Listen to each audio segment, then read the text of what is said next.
week before the Oklahoma-Nebraska game, which I officiated, Oklahoma played at Kansas. And the fans in the stands at Kansas had oranges.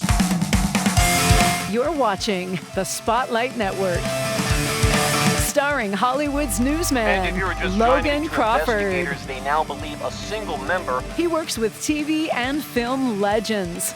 And now, Logan's shining the spotlight on the world's top emerging authors and creators. International were abducted. This is Spotlight with Logan Crawford.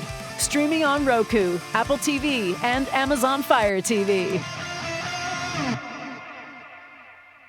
I'm Logan Crawford, and right now on Spotlight, we're taking a look at a terrific book. It is called Between the Stripes, and it is written by an outstanding author. His name is Dr. John C. Laurie. His groundbreaking book is on sports officiating and leadership philosophy. Although it was written for those who referee, umpire, and judge sporting events, this guide is also designed to encourage thinking outside the box for leaders in business and other professions. The doctor challenges you to stop looking at the covers and read between the lines, to develop, rethink, and personalize your own successful leadership style. We're delighted to have this very talented author join us here today. We thank the team at Inks and Bindings for helping us put him on TV today. And we ask viewers like you to support authors like him by subscribing to our channel and by purchasing his amazing book. The links are below this interview. Doctor, thank you so much for joining me here today. Thank you very much. I'd like to start out with an intro that's not an intro, with a little humor. This book was published 12 years ago, and this is the original book. Mm-hmm. It's no longer available. You can buy it still as a used book from Amazon or Barnes and Noble for $35 to $50. Mm-hmm. But this is my used car deal here. For $18, a paperback, not a hardback, a slick book. You get a book that I think you'll enjoy. It is refreshing to read. I guarantee anybody who reads it, they'll be a better official afterwards. And also I say this as a caution. It's fine to buy the book, and if you don't read it, if you give it to someone else, you better be careful, because if someone that has more potential than you, they're going to zip right by you, because this book will make you a better official. Absolutely. And apparently being a sports official is a perfect parallel for teaching leadership, philosophy, and business and other professions as well. Talk to us about how they cross paths and the lessons learned. Well, between officiating and life? And life, yes. Oh, actually, there's a high correlation. Good people make good officials, and honest people make even better officials. Mm-hmm. But my background was, I'm a former high school principal. Mm-hmm. And those values are the same that you would have in officiating. In fact, there's a lot of cross parallels here between education and athletics, and a lot of really good things happen from that. And I always go back, because you asked that question, I think of the time when I was a junior high school coach and a teacher. And I found that's where I really got started in motivation with quotations, a lot of reading of books and so on. But I found kids were very stimulated by the motivation you can get from quotations. And I still remember in that Jardine Junior High School gymnasium where I taught, we had a 6-by-8-foot sign put up. It's large for a gymnasium. And it's a quotation from Herbert Hoover. And it says, quote, "The rigid and voluntary rules of right and wrong as applied in American sports are second only to religion to strengthening our country." And that sort of summarizes, I think, everything of a balance between my background in education and officiating. Yeah. Yeah, it's very, very true. I never became much of a sports fan until later in life. I just had no interest in it when I was younger. 6'6", can barely throw a basketball anywhere near the hoop. So I had zero interest in it. But as I watch it now, there are so many life lessons. I mean, you and I were talking about the Chiefs-Jaguars game last night, and just look at Trevor Lawrence. He was a perfect example of what perseverance is all about, and determination and grit, and refusing to say no, right? Isn't that, well, I thought there were a lot of lessons to learn from him last night. A lot of lessons last night, a few tough ones for Kansas City fans, but Mhm. the best team won. Yeah. Yep. Absolutely. Now you're surrounded by pictures there. Tell us a little bit about some of those pictures that you have in the foreground. Actually, these two men endorsed the book 12 years ago. Coach Switzer at Nebraska and Coach Osborne at Nebraska and Coach Switzer at Oklahoma. And I have some stories about them at some point I'd like to share with you if you like. But both good men, but they're examples of the endorsements. I think I have 12 in this book from people, coaches and other officials that read this book and really enjoyed it. Wonderful, wonderful. Well, now's a good time. Why don't you share some of those stories you have about those two men? Okay, well, I can start with this fellow over here, Yep. Coach Switzer. Two quick stories. I want to be careful how I do these because I don't want to. I want to go quickly on stories because I want to talk about the book quite a bit. Sure. When I call Oranges and Nebraska, the week before the Oklahoma Nebraska game, which I officiated, Oklahoma played at Kansas. And the fans in the stands at Kansas had oranges, they'd say, because everyone was excited about the Orange Bowl. That's in the Big 8 days. And they saved these oranges throughout the entire game to throw when they scored a touchdown. And they didn't score. They never scored. So in the fourth quarter, you can imagine what might happen with probably a lot of excessive alcohol in the stands. They started throwing these oranges at the bench. And enough were thrown that the official penalized the home crowd, Kansas. So that brings me now to my game next week. And a letter came out from the Big 8 conference. Attention coaches, officials, there will be no penalty for throwing on the field. That could get out of hand and we could have a riot on the field. No penalties. So I go to see Coach Switzer and he is so mad. I said, Coach, did you read the message from the conference? Yes, I did. I don't like it. We're not going to play. That's too dangerous. We're not going to have that again. So I read the policy to him and he said, I understand what you're saying, but we don't want to go out there today. But yeah, they will. So when I go to see Coach Switzer, the first thing he said to me, did you read the letter? No penalties today, right? On throwing oranges. Because he thought it was rather a funny thing. Anyway, first quarter, they go down and Nebraska takes the ball and drives right down the field and scores a touchdown. And the oranges come out. And I mean, I've never seen so many oranges. I've been to Nebraska quite a bit for games. But it's Orange Bowl time. There were so many oranges on the field that you could see the pulp all over on the ground. And a lot of us, when we wore white pants, the officials do, we had pulp all over us. Stopped the game, sent them to the sidelines. Coach Osborne said, may I have your microphone to make an announcement? Sure. I gave him the microphone. And everything got really quiet. And I want to read this exactly what he said. Husker fans are the greatest fans in the history of college football. I am directing the referee to penalize us if you continue throwing oranges. Crowd went wild. And all of a sudden it got quiet. He turned to me and said, is that mic off? I said, yes, sir, it is. Don't you dare penalize us today. And no more oranges. Yeah. And so after the game, in which the home team won, the crowd thought the coach was a great sport and also a great leader. And that was that story. Now, the other one was more interesting with him. First of all, both these men are great men, and I respect them professionally. Yeah. The first game of the Big 12 championship, now this is now the 8 forming with the 12. It's a game between Texas and Nebraska. And it's the first time I've ever seen Coach Osborne. Is usually very laid back, much more than Coach Switzer. John, we don't even want to play this game. And he was upset.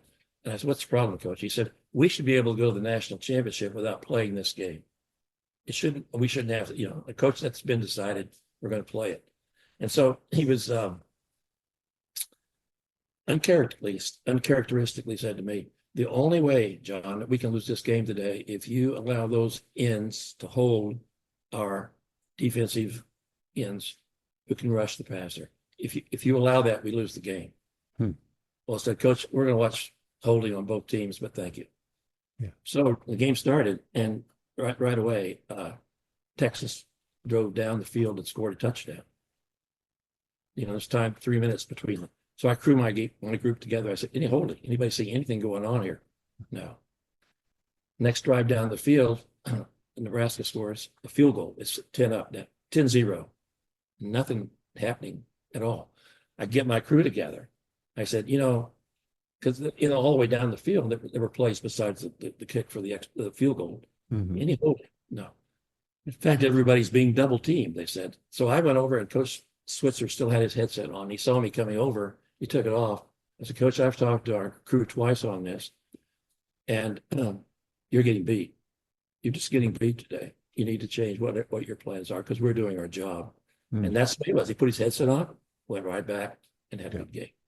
Let's go over here. I know we're doing this a little bit backwards. I'm hoping to talk to you about how to use and why I wrote the book, which is very important. But Switzer, let's take care of Coach Switzer. In the 80s, Brian Bosworth was a big player, and in fact, we'd had some conferences through the Big 8 conference about whether or not he was playing fairly or not. He was a very aggressive player.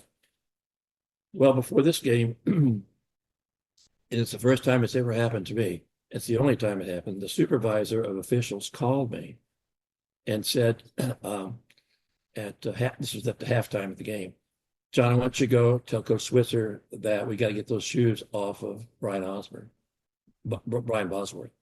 I said, what's the deal? I didn't even notice it during the game. I saw some writing or something. I didn't understand it. Anyway, I said, Roselle sucks. He was the supervisor of the NFL. Yeah. So I understand that. So I go to, it's halftime now at OU. It's hot, and everybody's taking their shirts off. So I don't know where 44 is. They're putting on dry shirts. So I go to Coach Switzer. I said, Coach, we have a problem with your 44. He'll have to change his shoes. He can't go out and play the second half. He said, what's the problem? I said, well, and I explained it to him. He said, you go tell him. So I am in that hot locker room. Nobody has their jersey on. So I see this guy with blonde hair and a crazy cut. And he knows who it is. And he sees me coming. And he says, how you doing? How are you? Like that, I said, I'm great. He said, hey, you made news, Brian. What do you mean? Well, the NFL and the Big 8 have all noticed that those shoes you're wearing aren't appropriate for football. And you better take them off to play. He said, you're kidding me. And then he said, quote, no shit, end quote, like that. But he said, how did that happen? I said, no play. He said, okay, I'll take care of it. I said, no. You don't understand. Those shoes got to come off now, because if I see you outside the locker room with them on, you can't even play the second half. I got it. So he took them off right there. And that was that situation. One more with Switzer real quick. Both of these gentlemen are much more competitive and loud than Coach Osborne. He's sort of a laid back guy, but he knows the rules better than anybody in football. But back to Switzer, he lines up for an extra point. He's going to try a trick extra point. He's going to try to score 2 points. And he has a false start. And then he has another false start. And another false start, 3 in a row. So now I'm backing him up with 5 yards. I'm looking his direction, and he's coming at me on the field. He's closer outside the numbers. As I'm walking towards him, I throw my flag. Walk over. I said, what's the conversation? He said, how can you do this? I said, what do you mean? He said, there's got to be more to this game than false starts. And I said, well, actually there is. There's a 15-yard penalty that you got. And so you're kicking from a 48. And he said, well, I'll tell you right now, you're never coming back here to work another game. Yeah, coach. So they kick, and they actually make the extra point. Then a week later, I get a letter from him of apology. And I probably had Oklahoma 10 more times in football. But the funny part about it is he retired, and I was still working at Oklahoma, but I never rubbed it in that way to him. But those are the kinds of dialogues we have with coaches, and we're important. Wonderful, wonderful stories. Great to reminisce about those times. Let's talk about your book. Why did you write the book, and how do you hope it helps in sports officiating and so forth, and people in general in life? Okay, and these are the most important part for me to get across to you, plus an opportunity to give a little bit more about my background. But I started out with 25 years as a referee in the Big 8 and Big 12. And every pregame I had, over 250 of them, I used this technique that I'm going to show you about using quotations with the crew. Mhm. And it was endorsed by all the supervisors, all the observers, and my crews. It was a powerful way, a powerful message. And the opportunity to do this is really based on three things. First of all, the book has 360 pages, 600 quotations, and they're all original. About 20% of them are humor, 20% leadership, and the other 60% are all about what the good officials do. And it's what's so interesting about this book, Logan, is it's not a rule book. It's like, and you mentioned part of it in the intro too. It's like the glue between the pages of a rule book, like reading between the lines of the rule book, and at times even thinking outside the box. Yeah. The difference between an average official and a good official is based upon their knowledge of rules, but also what they do on the field with what they have at the right time to get a correct call. And those things are those are in the rule book. The rule book will tell you what you're supposed to do, but when the lights are on, or there's 80,000 people, you have to do it at the right time. And there's a lot of power in that. The book is recreational.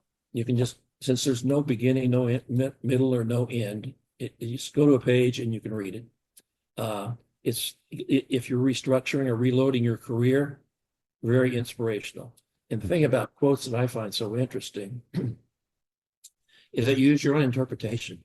Like this book is based upon your philosophy and the psychology and your personality, your courage and character. And those things come out in a quote that's quite different than anything else, and nothing like that you see in the rule book. So quickly, before I describe how I use it, I'll say to you, an official would be given a quotation from the referee. The referee might say, bring your own, or you could save a lot of time if you get this 365-page book and just use a few. That's what I did. I would just put 20 out on a piece of paper and say, choose one and talk about it at our pregame. That is very, very powerful to do. And it allows them to, the best way to describe it is it's like taking a crutch. The idea is, this is what I'm going to work on today. And I want you to know I had a little trouble with it a week ago, and this is my focus. And it gives them a crutch to talk with this quotation, which I'll read to you in a minute as a sample of how this thing really works. And let's see. Yeah, I think this is the best time for me to read a few. This just takes 3 minutes, but I want to do this. Yeah, absolutely. I want to take not that book. This is my book right here. I'm going to give you 10 examples right from the book of what a referee could use, or you, as an individual official, just pick one and see how it applies to you. The best referees have the ability to avoid the impulse to feel the need to dominate a crew. Now, for crews, this is really important, and particularly then for the referee to not get caught in the situation of being a dictator or a dominating referee. They're not very effective at all. I'm going to just turn 10 different pages up front. So the book's full of this kind of material. Humor. Coaches can be nice guys out of season, but when you put on your stripes on game day, you get the kind of greetings from them that a corpse would give an undertaker. Humor. Good official. Good officials don't fight problems. They solve problems. Leader. For the referee in a heated discussion with a crew over controversial situations, it's better to understand a little than to misunderstand a lot. Yeah. That's a good topic for a lot of officials. Leader. The best solution to some problems on the field that can't be solved is to simply manage them. And that's a mistake a lot of people make. There are some things you can't really manage, or you can't really decide on the field, but the best you can do is get through it and move forward and get on with the game. Good officials, better not to see a play than to see it wrong. It's better not to see the play than to see it wrong. Powerful. Yeah. Good official. Officiating represents an interesting dilemma because it's sometimes possible to be right at the wrong time. That's common sense. That's for a lot of, that's a level beyond the normal official. Yeah. Good official. The best gift you can give another crew member is a good example. Yeah. Changing leadership. Changing talent to ability is the key to the referee successfully making a good crew a great crew. A couple more. Leadership, good crews solve problems and make decisions. Poor crews avoid action. Good official, don't justify a mistake, but learn from it. And I think I'll just stop with that one because that's the difference between improving and going backwards or just staying the same. You have to learn from your mistakes. Absolutely. Lots of great lessons in there for sports, a lot of great lessons in there for life. The book is wonderful, folks. John, we're out of time, unfortunately, but let's remind the folks at home the name of the book. The name of the book is Between the Stripes, a rule book guide of what good officials do to become better. It is a powerful and unique guide that uses the world of sports officiating as a framework for developing a personalized and successful leadership style in any profession. Doctor, thank you so much for joining us here today. Thank you, Matt. I would just like to say that of all the things I've done in officiating, I put this one at the top. It's something if you'll just take the time to use the quote or use it as a leader or a crew member, it'll make you a better official. Absolutely. The best gift you can give your crew is a good example, and you'll find lots of good examples of that type of wisdom and philosophy contained within the pages of this book. Doctor, thanks again for joining us. To the folks at home, I'm Logan Crawford, thanking you for your time this time. Until next time on Spotlight.